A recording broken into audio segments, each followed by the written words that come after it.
SK 하이닉스 못 사고 후회하시는 분 손 들어보세요. 100만 원일 때 비싸다고 안 사셨는데 어느새 160만 원이 넘어가 있죠. 아니면 반대로 지금이라도 들어가야 하나 고민되시는 분들도 계실 거예요. 더 가면 어떻게 하나 싶고 들어가자마자 꺾이면 어떻게 하나 싶고 둘 다 머리가 복잡한 자리예요. 근데 여러분 진짜 충격적인 뉴스 하나 가지고 왔습니다. 올해 1월에 100만 원이었던 SK하이닉스 목표 주가가 SK증권에서 300만 원이 나왔어요. 반년도 안 돼서 목표 주가가 3배가 된 겁니다. 근데 진짜 놀라운 건 이게 아닙니다. 로이터 통신이 단독으로 터뜨린 기사가 있는데 글로벌 빅테크들이 SK하이닉스한테 매달리고 있다는 거예요. 그것도 그냥 매달리는 게 아닙니다. 우리 돈으로 너네 공장 지어줄게. EUV 장비도 우리가 사줄게. 제발 물량만 좀 달라. 이렇게 매달리고 있다는 겁니다.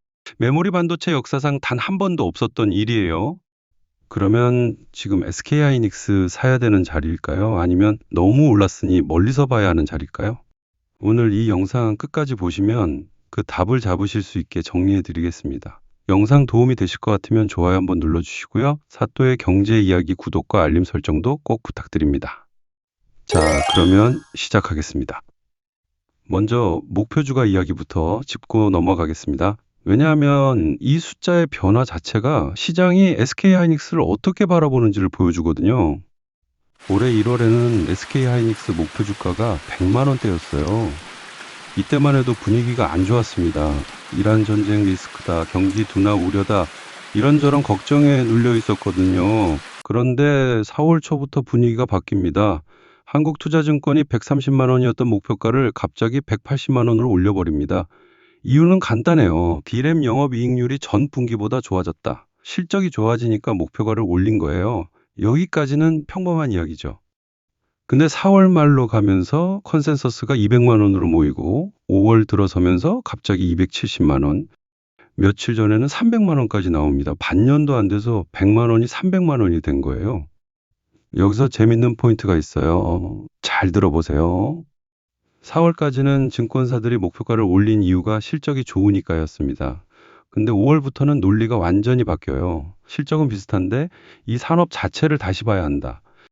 이거를 어려운 말로 밸류에이션 리레이팅이라고 하거든요. 쉽게 말하면 PER을 더 높게 줘야 한다는 거예요. 같은 10,000원 버는 회사라도 단순히 10,000원짜리 회사로 보지 말고 미래에 훨씬 더 벌 가능성이 큰 회사니까 2만 원, 3만 원짜리로 봐야 한다는 거죠. 그런데 증권사들이 왜 갑자기 이런 생각을 하기 시작했을까요? 그 이유가 바로 이번에 터진 로이터 단독 보도예요. 이게 오늘 영상의 진짜 본론입니다. 자, 그러면 본론으로 넘어가겠습니다. 로이터가 단독으로 보도한 내용이 있어요. 글로벌 빅테크들이 SK하이닉스한테 어떤 제안을 하고 있는지 처음으로 공개된 겁니다. 먼저 첫 번째 제안, SK하이닉스 새 공장을 우리 돈으로 지어주겠다. 그것도 말로만 하는 게 아니라 지금 SK하이닉스가 용인에 짓고 있는 클러스터 1단계 공장이 구체적으로 거론되고 있다는 거예요. 거기 첫 번째 라인 우리한테 돌릴 수 있게 해주면 우리가 자금 낼게. 이런 제안이 들어오고 있다는 겁니다. 두 번째 제안, ASML EUV 장비 값을 우리가 대신 내주겠다. 이게 진짜 충격적인 이야기예요. EUV 장비라는 게 뭐냐면 반도체 회로를 아주 미세하게 새기는 장비인데 이게 한 대에 수백억 원입니다. 보통 자동차 한 대를 5천만 원이라고 치면 자동차 수백 대 값이에요. 이걸 빅테크가 자기 돈으로 사주겠다는 거예요. 그냥 사주는 게 아니라 이거 사줄 테니까 우리한테 칩 좀 우선 공급해달라 이러고 있는 겁니다. 이게 여러분 이게 평범한 이야기로 들리세요? 원래 메모리 반도체 시장은 갑을 관계가 명확했어요. 빅테크가 갑이고 메모리 회사가 을이었습니다. 빅테크가 이번 분기에 얼마 줄게 하면 메모리 회사가 감사합니다 하고 받는 구조였거든요. 그런데 지금은 빅테크가 자기 돈을 내서 공장을 지어주겠다, 장비도 사주겠다, 이렇게 매달리고 있는 겁니다. 가불이 완전히 뒤집힌 거예요. 왜 이렇게까지 됐냐? 이유를 들어보시면 이해가 가실 거예요. SK하이닉스가 이번에 직접 밝힌 게 있어요. 현재 공급이 너무 빡빡해서 모든 고객 요청을 다 받기 어렵다. 한마디로 여유 생산 능력이 사실상 제로라는 겁니다. 만들어내는 칩 한 장 한 장이 다 어디로 갈지 정해져 있다는 거예요. 그러면 빅테크 입장에서 생각해 보세요. 마이크로소프트, 구글, 메타 이런 회사들이 최근 발표한 거 보면 다들 AI 인프라에 어마어마한 돈을 쏟아붓겠다고 하고 있거든요. 그런데 데이터 센터 짓는데 메모리 칩이 없으면 어떻게 됩니까? 컴퓨터에 램 안 꽂힌 거랑 똑같아요. 깡통이 되는 겁니다. 돈은 있는데 부품이 없는 상황이에요. 그러니까 빅테크 입장에서는 EUV 장비값 몇천억 원 뭐 대납하는 게 차라리 싸게 먹히는 거예요. 만약에 AI 경쟁에서 한 발 늦으면 시가총액이 수십조, 수백조가 날아갈 수 있거든요. 그거에 비하면 장비값은 푼돈이라는 거죠. 근데 디램 가격을 보시면 이게 더 와닿아요. 1년 전에 1달러 정도 하던 DDR4라는 메모리가 지금은 13달러까지 올랐습니다. 1년 만에 가격이 거의 10배 넘게 뛴 거예요. 어떤 물건이 이렇게 가격이 뜁니까? 이게 정상적인 시장이 아니에요. 사겠다는 사람은 줄을 섰는데 물건이 없는 시장입니다. 그래서 빅테크들 지금 가격이 문제가 아니다. 물량부터 잡자는 모드로 바뀐 거예요. 자, 그러면 여기서 한 가지 궁금증이 생기실 거예요. SK 하이닉스는 왜 이걸 받지 않을까? 공장 지어주겠다는데 장비 사주겠다는데 거절할 이유가 뭐가 있냐? 이런 의문 드시잖아요. 근데 한번 생각해 보세요. 만약에 여러분이 식당을 하나 운영하는데 단골 한 명이 와서 내가 주방 인테리어 다 새로 해줄 테니까 앞으로 이 식당 음식 내가 다 가져갈게. 이렇게 제안하면 어떠시겠어요? 처음에는 좋아 보이죠? 돈도 안 들고 매출도 보장되고. 근데 잘 생각해 보면 이거 함정이에요. 그 단골이 망하는 순간 식당도 같이 망합니다. 다른 손님 다 끊겼는데 단골만 바라보다가 같이 침몰하는 거예요. 빅테크도 마찬가지예요. AI 시장에서 누가 끝까지 살아남을지 아무도 몰라요. 지금은 마이크로소프트, 구글, 메타가 다 잘 나가는 것 같은데 5년 뒤에 누가 1등이 되어 있을지는 아무도 장담 못합니다. 그런데 SK 하이닉스가 그중 한 회사 전용 공장을 지어버리면 그 회사가 만약에 AI 경쟁에서 밀리는 순간 SK 하이닉스도 같이 끌려가는 거예요. 그래서 로이터 보도에서도 이렇게 나와 있어요. 잘못된 말에 베팅하고 싶지 않다. 그러면 SK 하이닉스는 뭘 하고 싶은 거냐? 돈은 받고 싶은데 발목은 잡히고 싶지 않은 거예요. 그래서 새로운 계약 구조를 논의하고 있습니다.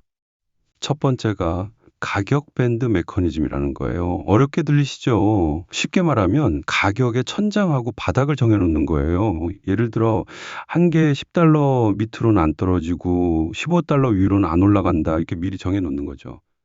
이렇게 하면 뭐가 좋냐면 분기마다 가격 협상하느라 머리 아플 일이 없어집니다. 메모리 회사 입장에서는 가격 폭락 걱정이 없고 빅테크 입장에서는 가격 폭등 걱정이 없는 거예요. 두 번째가 선불받는 구조입니다. 자, 보통 우리가 식당 예약할 때 보증금 걸잖아요. 그것처럼 빅테크가 계약금을 미리 내고 시작하는 거예요. 그 보도에 따르면 그 계약금이 전체 계약액의 10%에서 30%까지 논의되고 있다고 합니다. 이게 왜 중요하냐면 빅테크가 중간에 계약 취소하기 어려워지거든요. 돈을 미리 냈으니까 함부로 못 빼는 거예요. SK하이닉스 입장에서는 안전장치를 거는 셈입니다. 이미 삼성전자는 일부 고객하고 이런 구속력 있는 장기 계약을 체결했다고 밝혔어요. 그러니까 이게 그냥 떠도는 이야기가 아니라 실제로 굴러가고 있는 흐름인 거예요. 자, 정리해 보겠습니다.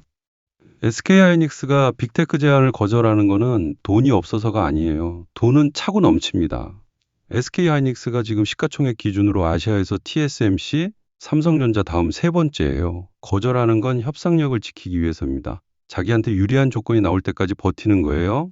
이게 의리할 수 있는 행동입니까? 이미 갑이 된 거예요.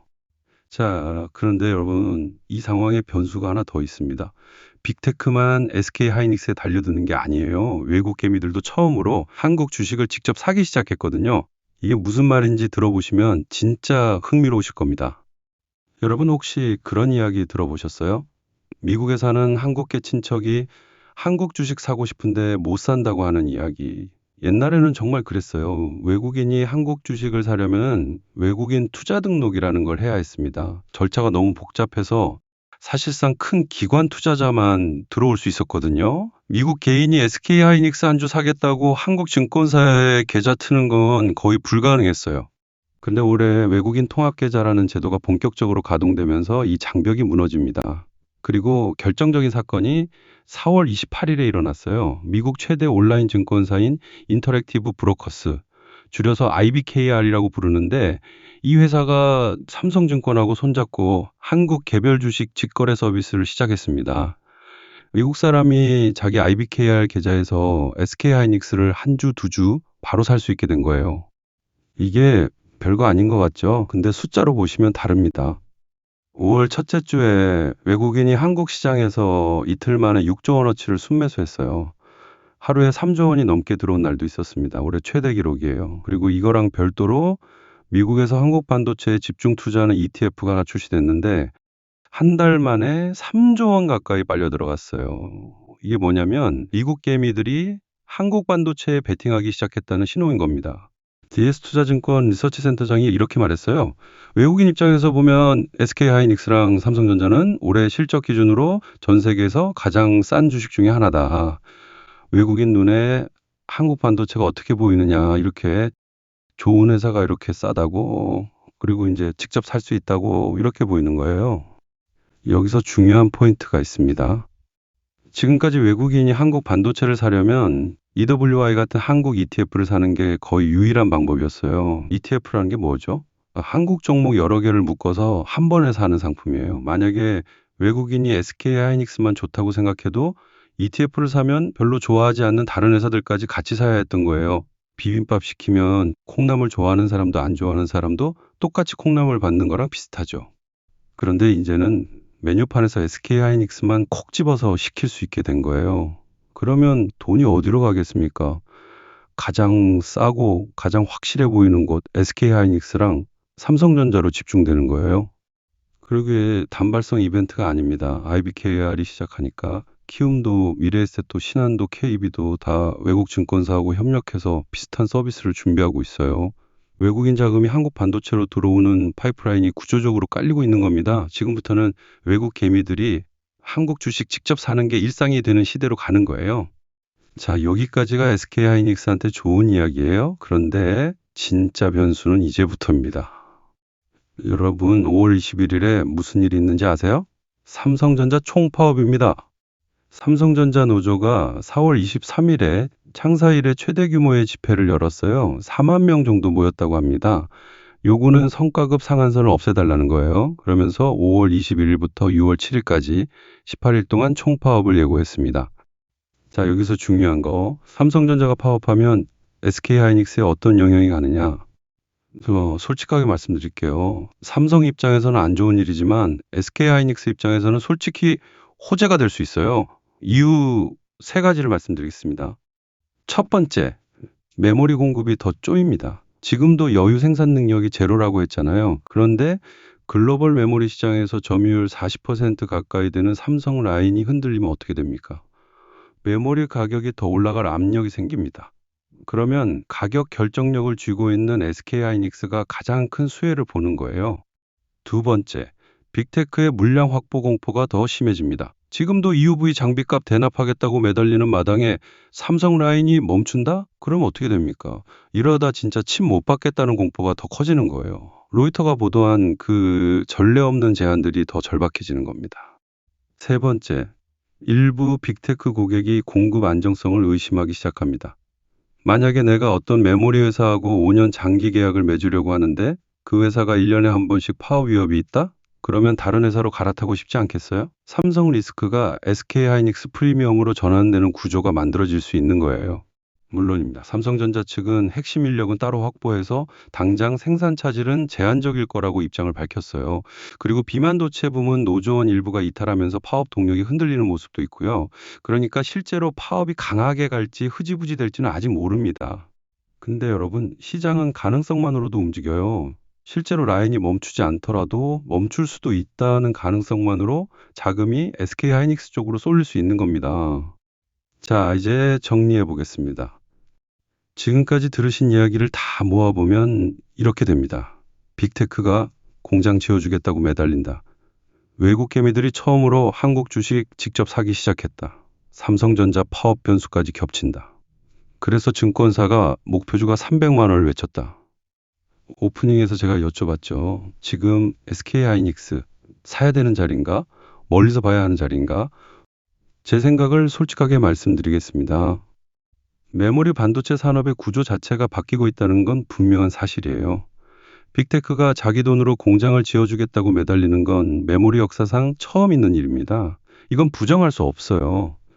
그러니까 너무 올라서 무섭다는 이유 하나만으로 SK하이닉스를 외면하는 것도 위험할 수 있습니다.